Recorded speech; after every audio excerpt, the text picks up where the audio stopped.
ডিগবৈ শোধনাগাৰৰ খাৰুৱা তেল বিয়পি পৰিল আৱাসিক এলেকাত। ড্ৰামে ড্ৰামে খাৰুৱা তেল জানৰ পৰা সংগ্ৰহ কৰিলে AODৰ শ্ৰমিকে। ডিগবৈ তেল শোধনাগাৰ খাৰুৱা তেল নলাইদি ওলাই ডিগবৈ চহৰৰে ৰাষ্ট্ৰীয় বিদ্যালয় আৰু ফুৰকানিয়া মাদ্ৰাছাৰ দাঁতিয়েদি যোৱা যানটোত ভৰি পৰে।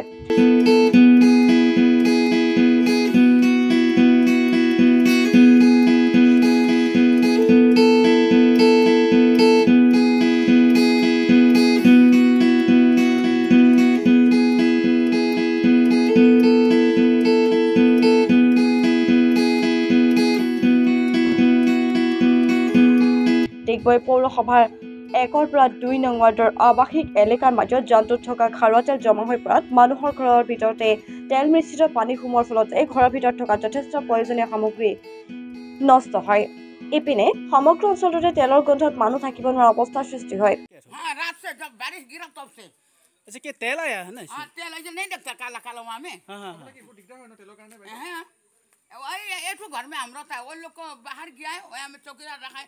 रात गोटा सुने नहीं था तेल तो वो घर में उठ गया पानी तो एक बार भी हुआ रहा ना तो सिक्योरिटी लोग आके उठा के लेके गया रहा और बीच में हुआ रहा आज में फिर। ইপিনে শোধনাগাৰ কৰ্মচাৰীৰ যানটোৰ বিভিন্ন ঠাইত সিঁচৰিত হৈ থকা তেলৰ ড্ৰামে ড্ৰামে সংগ্ৰহ কৰি লৈ যায়। খাৰুৱা তেল সংগ্ৰহ কৰি থকা সময়তে AODৰ দুগৰাকী বিষয়া তেল সংগ্ৰহস্থলীত উপস্থিত হোৱাত স্থানীয় লোকে তেওঁলোকক কয় তেল সংগ্ৰহ কৰিছে ঠিকেই, কিন্তু স্থানীয় ৰাইজৰ ক্ষয় ক্ষতিৰ বুজ তোলাত আপত্তি কৰাত কিছু সময়ৰ বাবে এক অভাৱনীয় পৰিস্থিতিৰ সৃষ্টি হয়। পৰৱৰ্তী সময়তে তেল সংগ্ৰহ কৰি থকা স্থলীতেই অৰ্থাৎ 1 পৰা 2 নং ৱাৰ্ডৰ অসম অইল সংমণ্ডলৰ শীৰ্ষ বিষয়া কৰ্মচাৰী উপস্থিত হৈ ৰাইজৰ ক্ষয় ক্ষতিৰ বুজ লয়। 10 মিনিট থাকিব নোৱাৰে। আমি গোটেই ৰাতিটো বহুত প্ৰব্লেমত আছো।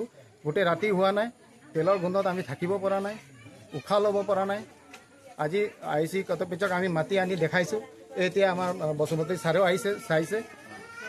আজি মানে কিমান মানে ৰিকুৱেষ্ট কৰাৰ পাছত আমি ঘৰত 2-3জন IC কৰ্তৃপক্ষক মাতি কিনি দেখাইছো। আজি এটা তৰ্কা বিতৰ্ক হোৱাৰ পাছতে আমাৰ ঘৰত আহি কিনি চাইছে।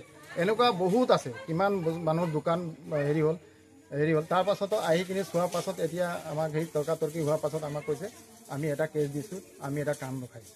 ইয়াৰ সমান্তৰালকৈ ডিগবৈ পৌৰসভাৰ উপ পৌৰপতিৰ অভিযন্তা মণ্ডল আৰু ৱাৰ্ড সদস্যই সৰজমিন তদন্ত কৰা পৰিলক্ষিত হয়।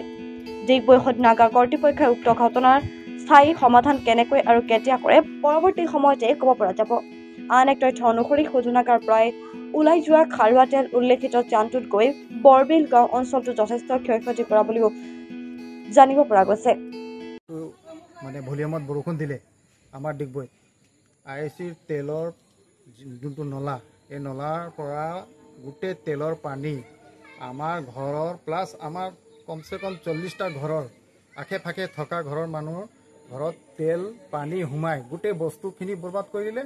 আৰু যিমান তেল আজি দেখিছোঁ হঠাৎ ইয়াত তেলৰ ড্ৰাম লৈ কিনে IOCয়ে তেল কালেকশ্যন কৰি আছে। মই ক'ব গ'লোঁ যেতিয়া কি আপোনালোকে একবাৰ ভিজিট কৰক, ঘৰে ঘৰে ভিজিটেই কৰা নাই।